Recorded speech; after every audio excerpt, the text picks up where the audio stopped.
Yes, thank you very much for inviting me to this talk. What I'd like to do in the next 40 minutes or so is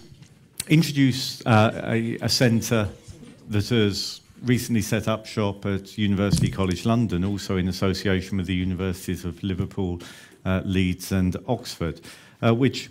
seeks to broaden our understanding of the data economy in general and various aspects of big data in particular. And that share of data really comes from commercial sources. And so the departure point for what we're going to talk about here is that of course, more data are collected about us than at any point in human history, but also an increasing real share of those data are collected within the private sector. And so we're going to talk about consumer data as a source of information for understanding urban and social systems. However, to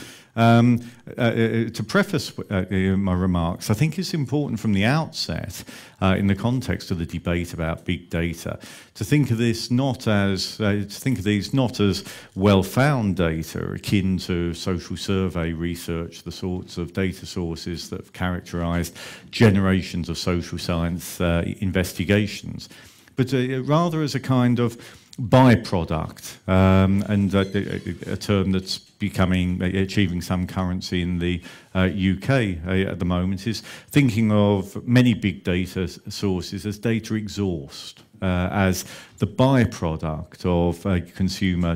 consumer transactions, be those transactions with social media companies or be they transactions with retailers on the internet or whatever. And as was mentioned in the